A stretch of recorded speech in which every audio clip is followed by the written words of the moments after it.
It is Friday, December the 11th, 2020. We find ourselves in chaos from our leaders, from our health, and some for our wealth. Every day, I stand up to fight for someone to make this world a better place. I was born a poor child. I grew up in extreme poverty. My mother had a fourth grade education. She was a domestic. She cleaned house every day. I saw her on her hands and knees. I saw her make $5 for 7 days worth of work, more than 10 hours. We ate rice sometimes, bread sometimes. And my mother was an accurate fisherman, a fisherwoman, I should say. So we would drive to the ocean and she would catch crabs or fish or whatever she could cook. And those would be the times when we would have meat. Over my years of growing, my mother was extremely protective of me. We were fearful. We lived in the South, and people in the South disappeared all the time and no one knew where they went. And there was nothing ever done about it, especially Black people. So as protective as my mother was, I felt in a lot of ways like she had handicapped me because I developed a fear that persists yet to this day. But things I have come to know, my mother's been dead for 43 years, December 2nd, 1977. And with the exception of my children, I would give anything to have my mother back because I didn't understand her at that time.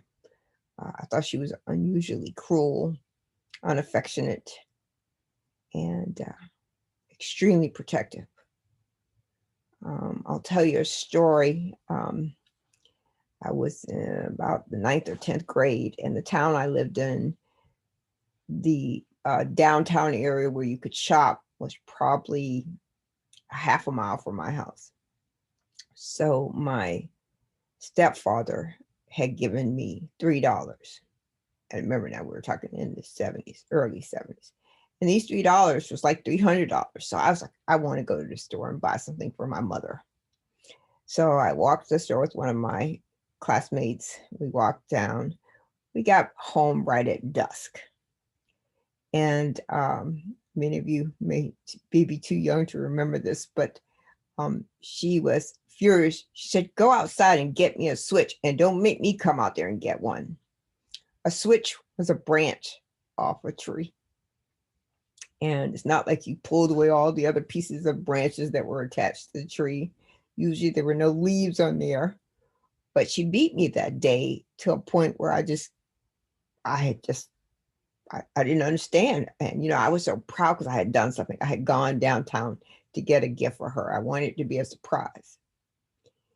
And that beating shook me to my core because I couldn't understand, because she never said why she beat you. She never said what this was for.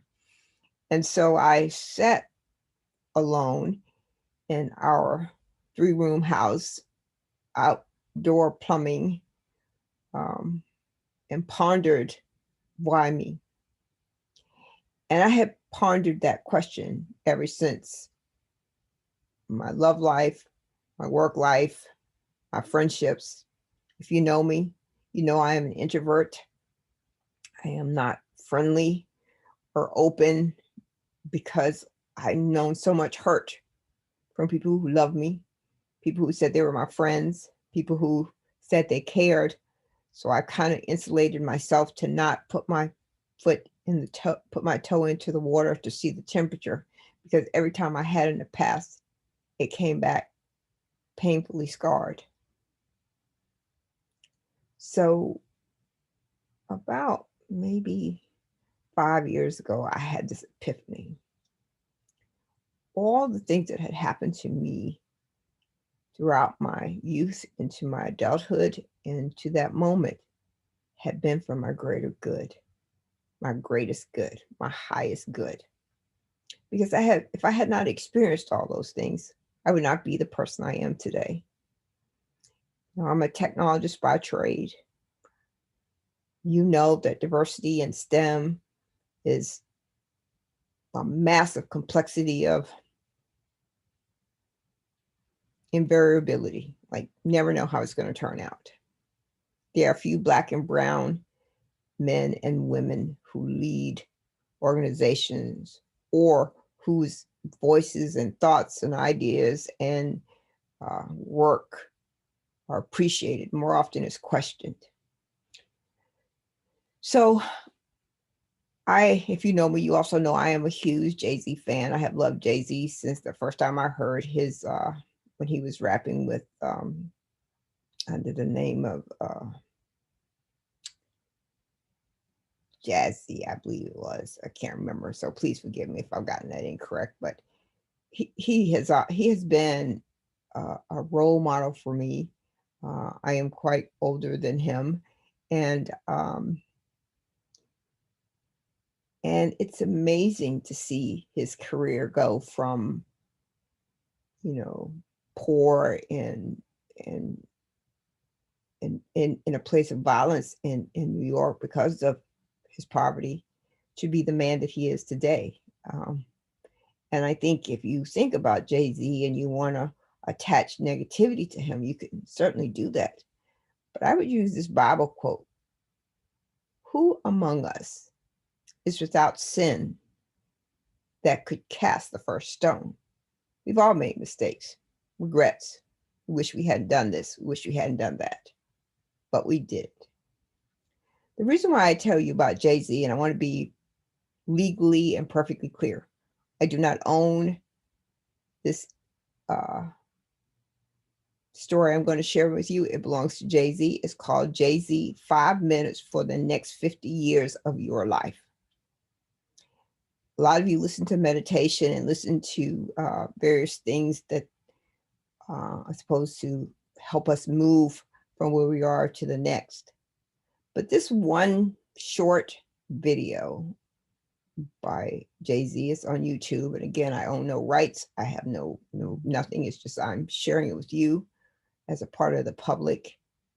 But I hope you hear what I heard when I listened to this. I listen to this almost every single day. From this, I have learned I am somebody. I matter. My work is not circumspect or poor. I have a strong work ethic. I'm smart, although extremely forgetful now, from someone who used to have a photographic memory. I forget things way too often now. But for all the things that had occurred in my life, there were a lot of naysayers. There are still naysayers. There are still people who are telling me you can't reach for that job. So if I want to be a CIO, you can't reach for that. You've never been that. You're not that smart. I want to be a CTO. You can't reach for that. You're not that smart. I started a small little company to focus on diversity in information technology, and I've spread it a little bit to STEM, but I'm holding my own. And if I could say anything to you and you would listen, put the bat down, forgive yourself. Forgive yourself. And I'm going to say that one more time, forgive yourself. Because we do more harm to ourselves than we would ever allow another person to do because of our fears, insecurities, what we've been told, what's been said to us. Don't ingest that. That's somebody else's thoughts and ideas and words. They're not yours. You know who you are. You are on this planet because the universe and God wants you to be. Live fully. Assume grace. Act justly. Think critically. And love fully. And do all those things to yourself first, and then go out from there. So I'm going to leave you with this recording. I thank you for your time with me and always being willing to listen to me. So thank you.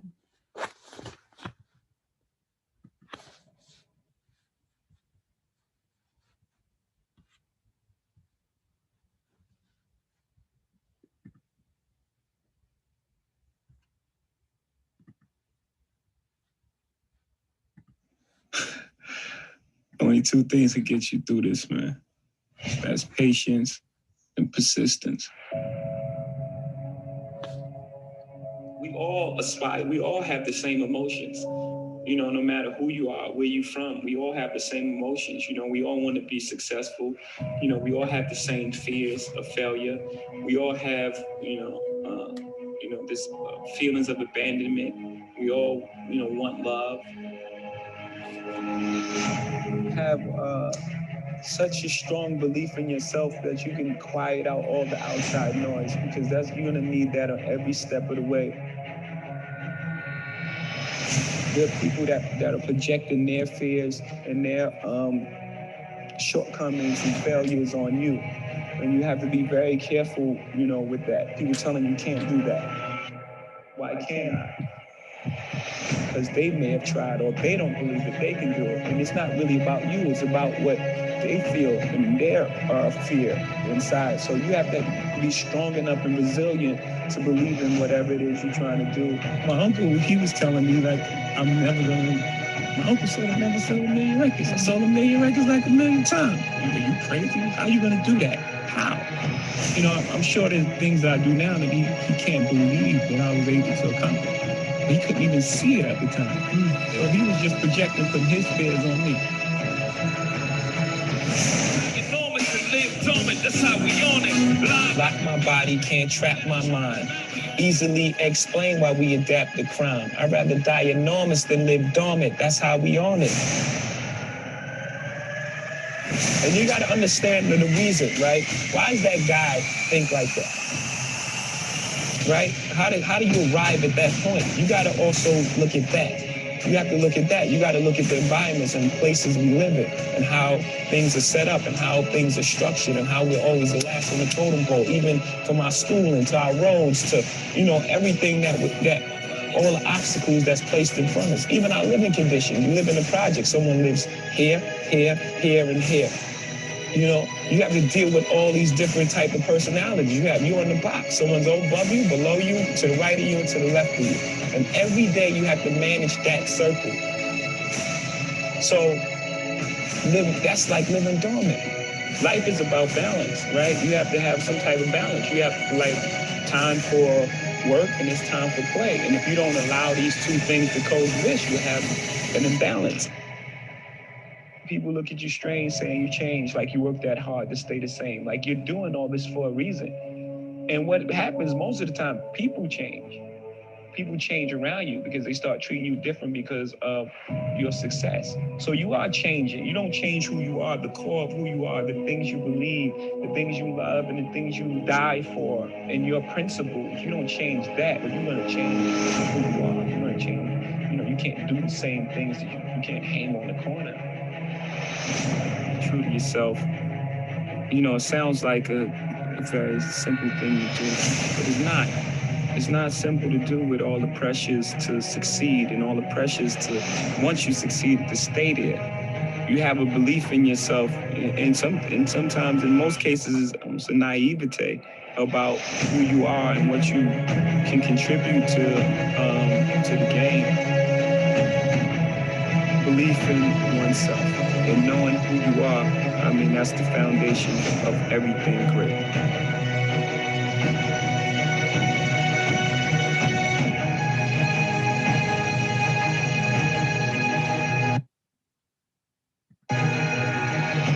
Everything in life is for your greatest good. No matter how difficult it seems at the time, everything is for your greatest good. It's just clearing you out so you can receive your blessings, even in tough times. Even in tough times is used for us to grow, for us to go through things. So when the good times come, we really appreciate it. But you gotta just believe everything is for your greatest good. And anything you want in life, you just gotta set your intention. When you set your, we're that powerful. We're all, every single person here, we're that powerful as human beings. And you set your intention and you believe that shit with your whole soul, 100%, it's gonna happen for you. I promise you.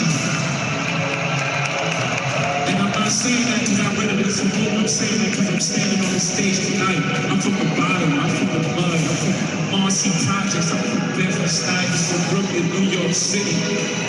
And I'm on this stage here tonight doing what I love to do in front of all these beautiful people. And that's because I set my intention. On my first album, I was saying, who's the best MC that each is? I was telling you I was coming. It's the adventure trip, platinum nigga with the side of no fade. I said that.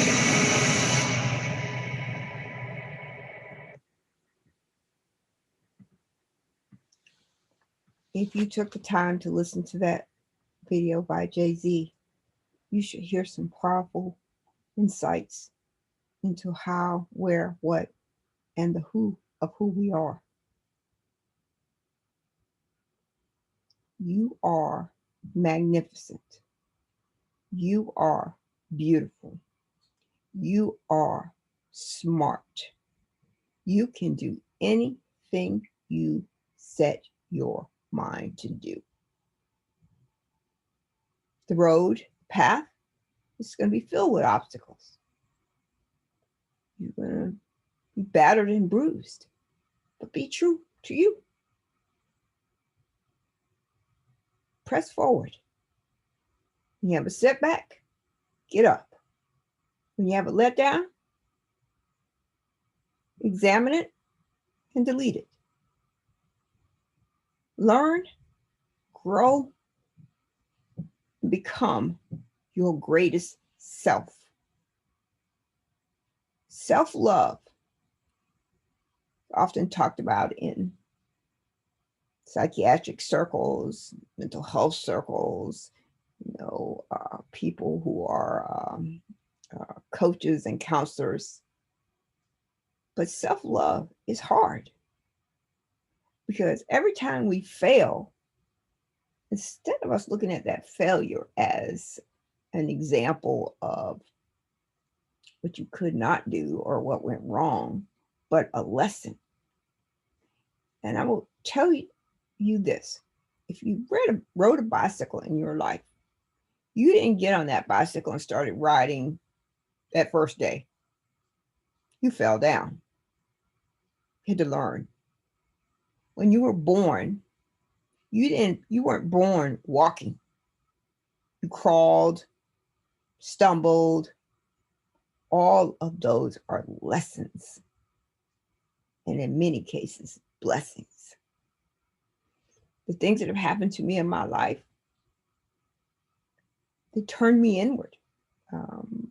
I failed myself because others didn't believe in me. I didn't believe in me. Because others didn't love me. I didn't love me. But the lessons and blessings that have been given to me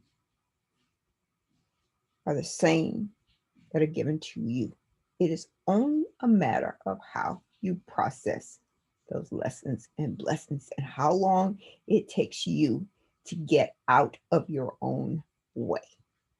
Because I can promise you, no matter what's happening around you, you are contributing to it, whether it's success, accomplishment, achievement, wealth.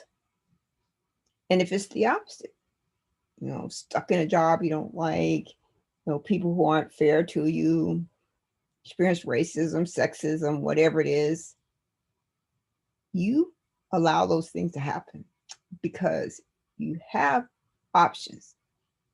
I tell my children there are only 2 words in the entire English language: yes and no, and they have the exact same meaning.